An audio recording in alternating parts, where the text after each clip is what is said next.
Hey, what's up, guys? We'll see 69 here back at you, and welcome to the channel and for another episode of Shitbox Central.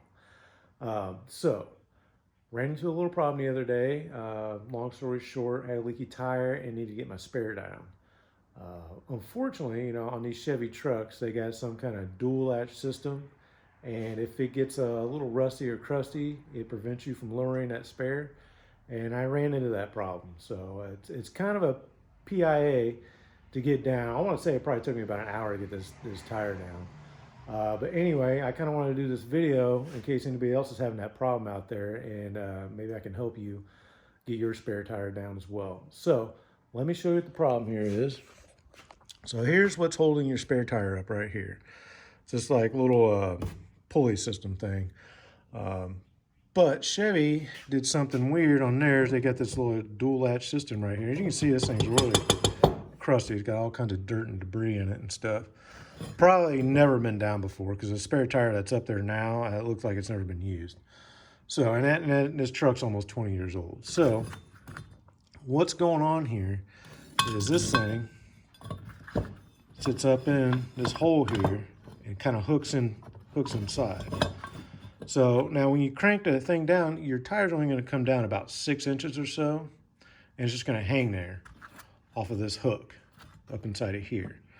So what you're going to need to do is prop your tire up on each side and get the pressure off your cable, so that you can get the screwdriver up in here and press.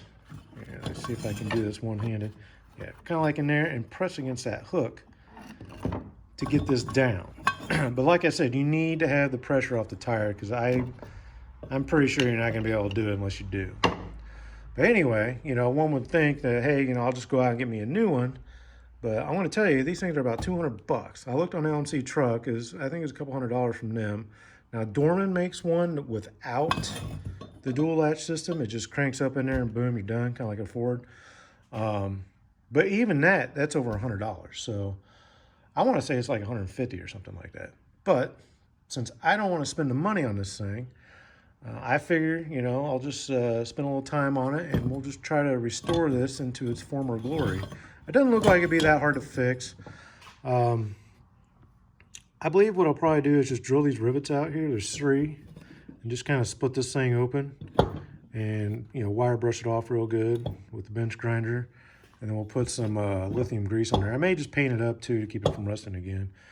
And while I'm at it, I'll probably just go ahead and drill these rivets out on this thing and split this thing apart, and maybe put some lube in there and stuff. Maybe put a little coat of Duplicolor on it and stuff.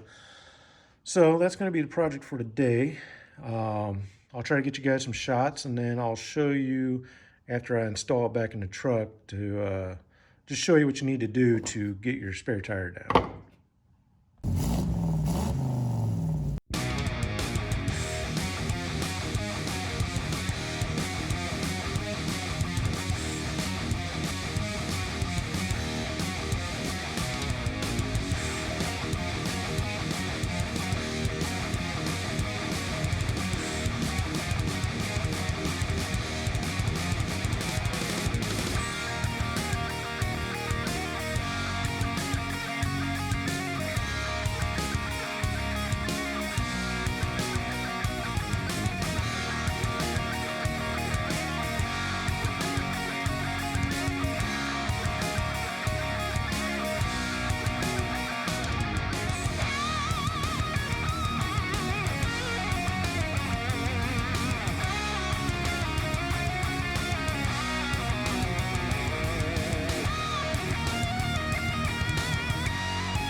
All right, guys. So it's the next day. I just decided to go ahead and leave all the parts soaking in some PB Blaster overnight.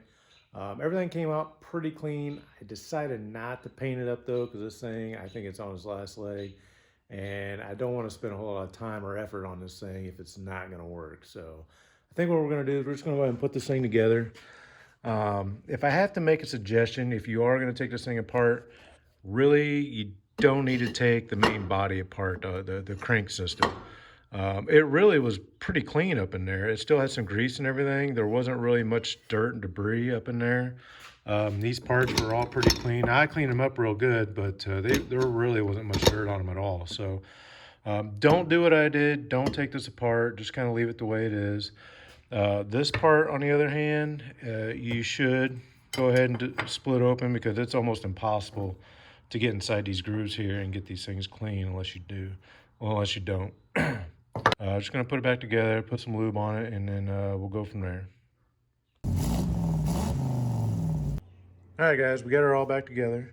I did have to put or grind down this little nut and bolt that I put in here, just to kind of clamp this together, because it won't go up in the hole unless you do. So just keeping that in mind if you do decide to take this apart. Not sure if it's quite worth it yet, but we're going to go find out right now.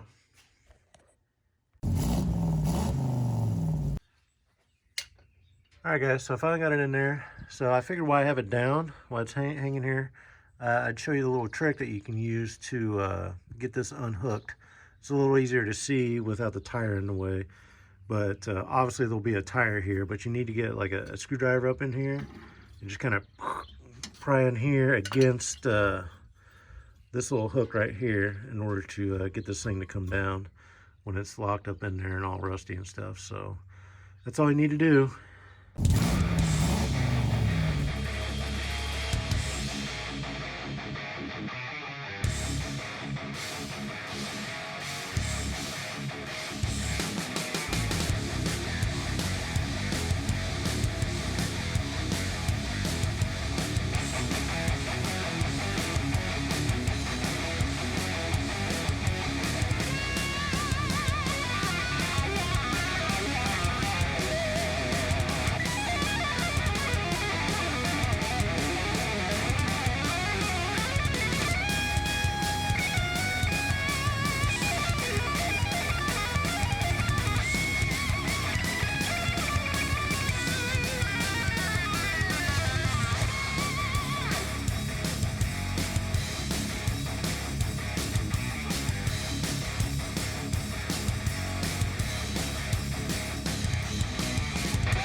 All right, guys. So that's gonna wrap it up for this one. Don't do what I did. Don't try to fix that thing. That thing is a POS. Do yourself a favor. Go to Amazon. I'll put a link in the description below, and buy the dormant one. I feel like I kind of wasted my time on that thing. I'm pretty sure the double latch thing is not working. But I guess, you know, at the end of the day, the tire's going up and down, doing what I needed to do, and I got the tire out of the bed of the truck, so that's kind of nice. But other than that, that's about it for this one. We'll see you.